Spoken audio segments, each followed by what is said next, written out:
Swayam Prabha. Digital India. Educated India.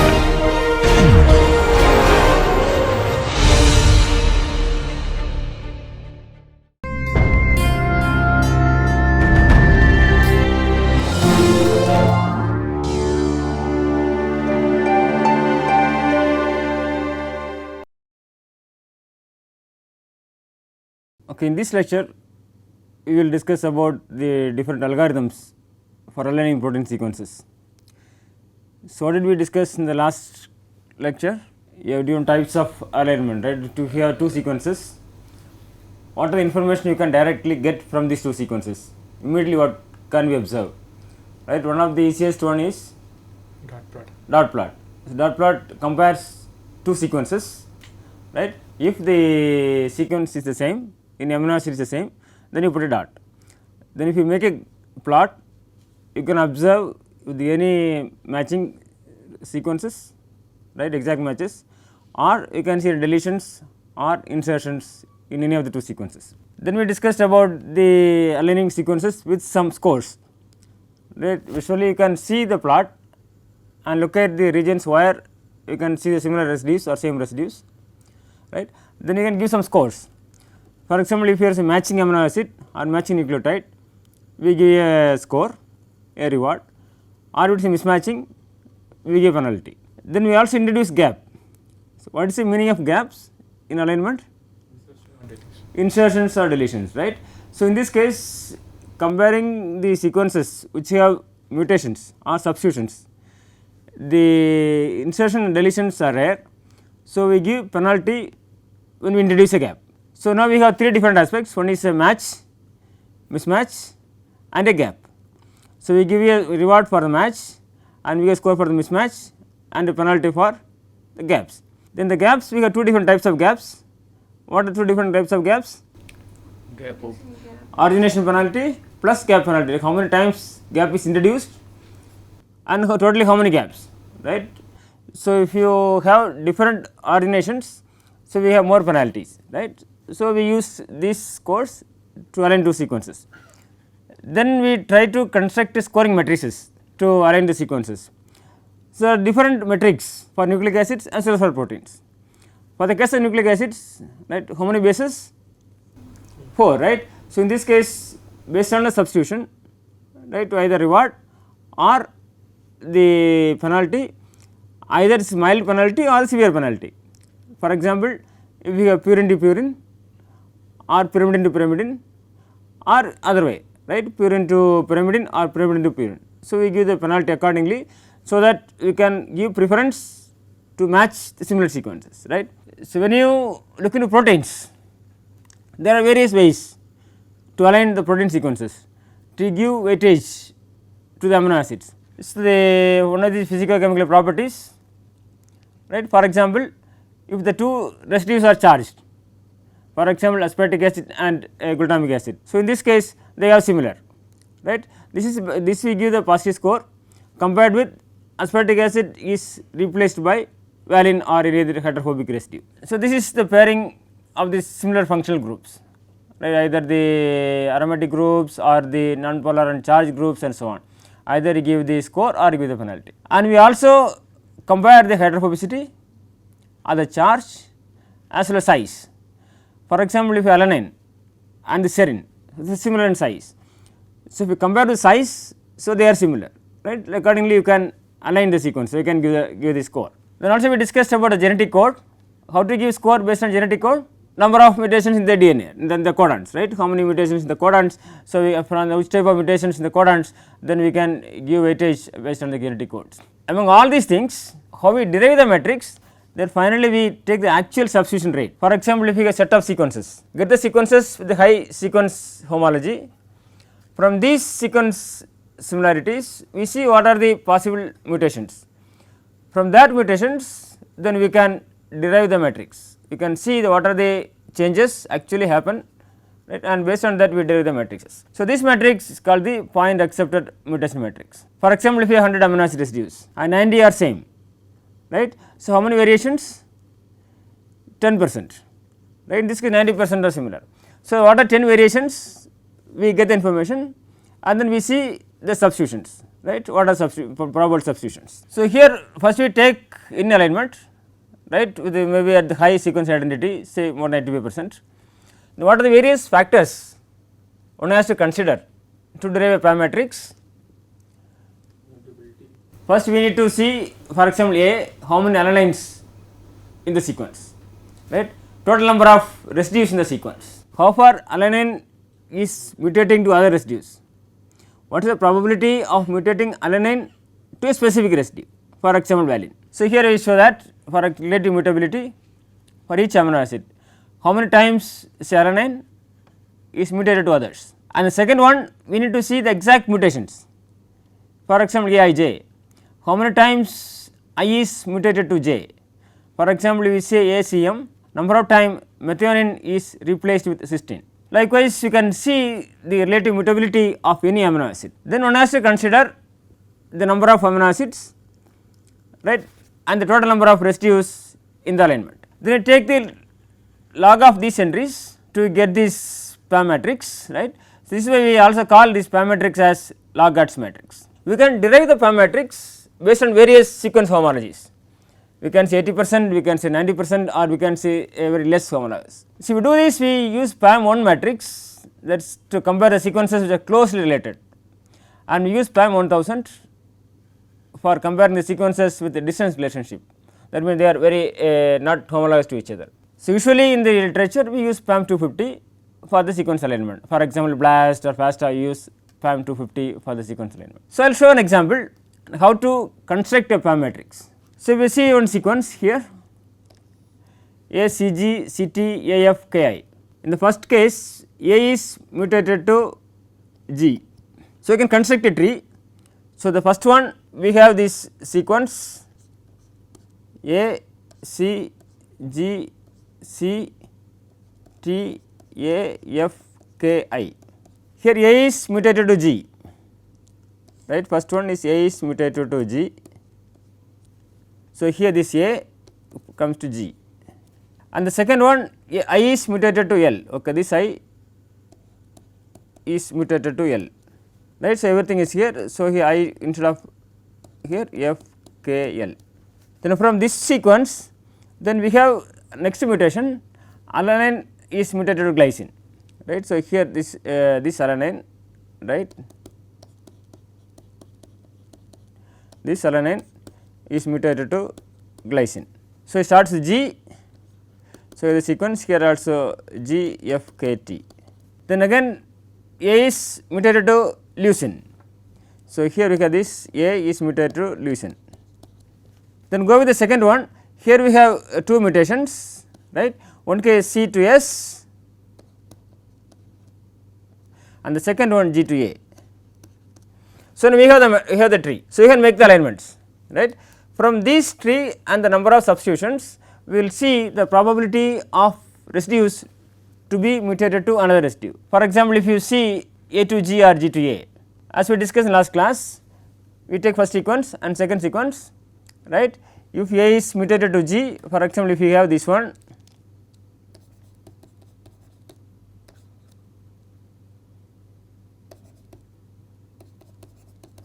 here the mutation is G to A, if this is sequence 1, this is sequence 2, this is G to A.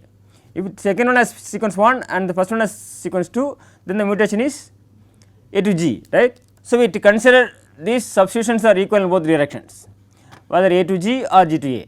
Okay, fine, take the element G A. So, how many frequency of pairs G A, how many mutations involved G and A? 2, 3. 1, 2, 3. So, F G A equal to 3. What is relative mutability M A? How many times A is mutated? 4, right, 1, 2, 3, 4. So, this is equal to 4, 1, 2, 3, 4. So, here normalizing factor, this is the number of mutations in the entire times multiplied by 2 times relative frequency of A residues multiplied by 100. So, this is the totally number of mutations in the entire tree. How many number of mutations? 6 mutations, right, the entire tree, right, multiplied by 2, then times relative frequency of A. What is relative frequency of A? Totally how many alanines? Totally 10. 10 alanines, right. So, 10A. Totally how many residues? 63. 63. 1, 2, 3, 4, 5, 6, 7, 8, 9. 9 into 7 equal to 63. So, we will get this number 190.4762. Then we get the normalized mutability, because this MEA is 4. So, 4 divided by this number, it will give you the normalized relative mutability. So, this is 0.021. So, this here. So, now we get the mutation probability Mij. This is given as Mj into Fij divided by sigma Fij. So, here Fij, that is Mga, this is equal to 0.021 multiplied by what is Fij? This is equal to 3, right, divided by sigma Fij, this is equal to 4. So, we get this Mga is equal to 0.0157. So, Fij is the total number of substitutions involving alanine, that is 4, right. So, this is equal to 0.0157. Now, we get the Rij, right, this is the value we get, logarithm of this Mij divided by Fi, this frequency of G. Mga is given as 0.157, right.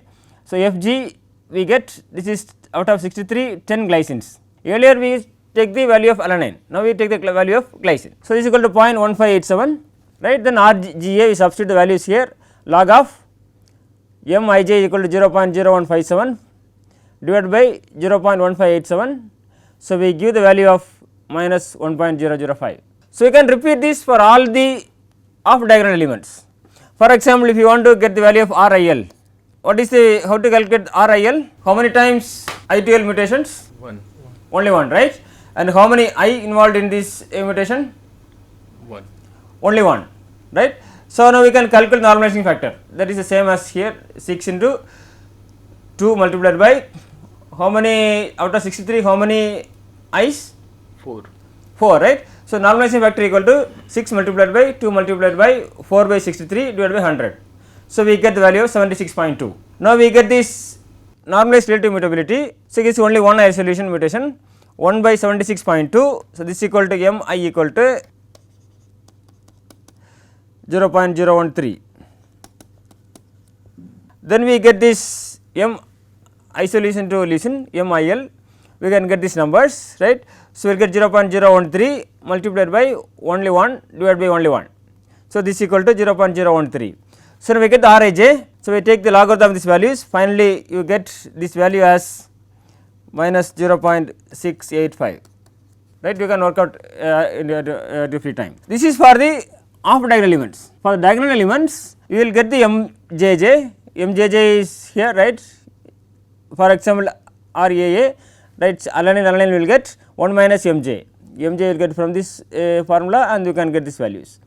Then we get the values, right, Mjj, then we will get the value of Rij, right, you can get that. So, when you derive this matrix, right, so I can take a large number of data, right, in the protein sequence database, right. What is the protein sequence database? Uniprot. Uniprot, right. You can get the data with any sequence identity, finally you derive the matrix. This is the PAM 120 mutation matrix. So, we see this matrix, can you tell something from this matrix? There are some letters on red, right. So, all these are Diagonal. the same residues, there are no mutations. No. These residues are the highest values, because the mutations, the proteins usually they do not want to mutate at certain specific positions, right. So, the same residue they like to be the same position for some functions or some stability. The next question is, for the different cases the numbers are different. For example, if you take alanine, that is 3, if you take tryptophan, the value is 12, if you take cysteine it is 9. So, there are some amino acids which are rarely occurring amino acids. So, in these residues are very important to maintain the same position for the structure as well as function. For example, cysteine, cysteine is important for the formation of disulfide bonds. So, if you mutate the cysteine, so it has adverse effects. So, this way the rate is very high compared with other amino acids like alanine or valine. So, you can show another matrix, say PAM 250 matrix. Here also you can see the cysteine to cysteine is 12 and the tryptophan you can see it is 17, and also the same amino acids have the high values. Other than the same amino acids, if you look at the mutations, some mutations have positive values, some mutations have negative values. Can you see the positive values? For example, see here, they are in blue. So, we see they are similar type of substitutions, right. For example, asparagine to aspartic acid or asparagine to glutamine. So, you can have the positive values or the hydrophobic residues, right, or some small residues. Likewise, if you see some cases you have very adverse effects called minus, for example, this region. For example, if you substitute serine by leucine or alanine by phenylalanine. So, if you see some mutations are acceptable by nature, some mutations are not acceptable by nature. So, based on the real frequency of substitutions, right, we derive the PAM matrix. Likewise, there is another matrix, basically Blossom matrix. If you construct the PAM matrix, if you align make the alignments, sometimes you can see several gaps. In the case of Blossom matrix, this is also another popular matrix. Here they use only the places where they are highly conserved, where you can get the proper alignment. In this case, they avoid the regions where they have lot of gaps. So, here you can see it mainly the conserved regions. This can avoid some of the statistical problems where the substitution rate is very low for any particular pair of amino acids, that introduces some sort of bias. Like PAM matrices, so in the case of PAM matrix, lower number of PAM matrix is appropriate for comparing which type of sequences? Close related sequences. In the case of Blossom, they do the other way around. The low number of Blossom matrices are appropriate for distant related sequences, and generally we use Blossom 62 for comparing sequences of about 62% sequence similarity. This is very commonly used in the alignment programs. Now, we show the Blossom matrix and we compare this data with the PAM matrix. If you see here, what is the value of C to C? 9, right, tryptophan 11. Likewise, if you have some mutations, for example, tryptophan to aspartic acid -4. Here if you see here tryptophan to aspartic acid -7, right. Here there is adverse effect, here also adverse effect. So, we look into these two matrices. So, qualitatively you can see that both are similar. So, now we derive the matrices. So, what is the purpose of deriving the matrices? What is the usefulness of this matrix? Alignment. For alignment. For example, now we start the alignment, right. If you have two sequences, if you are not sure how to align, then we can use these matrices to compare the similar amino acid residues and score the alignment. So, I show one example. So, one example is BLAST. This is a program, this stands for Basic Local Alignment Search Tool. So, they developed an algorithm and it is also available online. So, you can use the tool to get your alignment. How it works? Let me explain this. So, first if you have the query sequence and we have database, how to map? They divide these sequences into small bits, small VATs of length k. So, usually they use k equal 2 or k equal to 3, right, for the case of proteins. Okay, so, now you have the query sequence Q, L, N, F, S, A, G, W. These we compare this with the database N, L, N, Y, T, P, W. So, for example, if you take into word length of 2. So, how to divide this query sequence Q, L, L, N and N, F and F, S and S, A, A, G and G, W. So, we made into overlapping segments. Then go to database, here also you made into overlapping segments N, L, L, N, N, Y, Y, T, T, P and P, W. Then where we match? First we see this Y, L, Q, L and N, L. So, we take the Q, L and N, L, what is the score? For if we take Q, L and here N, L. So, compare these values, what is Q and N? Q and N 0, right, L and L, L to L this 4, right, 4. So, total will be 4. So, if you use L N L N, second one L N L N, what is score for L L? L L is 4, right. How about N N? 6, N N 6, 6, that is equal to 10. So, now we can use these numbers. So, we use this matrix and we make any cutoff score 8, right, this can be adjustable. So, you can put an example score of more than greater or equal to 8 and see where we have the values which are more than this greater than 8. Here if it is Ln and Ln, so you get 8 and Nf and Ny get score of 9, Nf, Ny, what is Nn? 6, Fy, Yf is 3, so 6 plus 3 equal to 9. So, wherever you get the values which are above this your threshold, then you put a star and then continue this and try to connect these dots. So, you can do this, first start with this small segment and you give the dots if it is connected, and if the score is less then it still fades away, then you can extend it and you can get to the for the full alignment.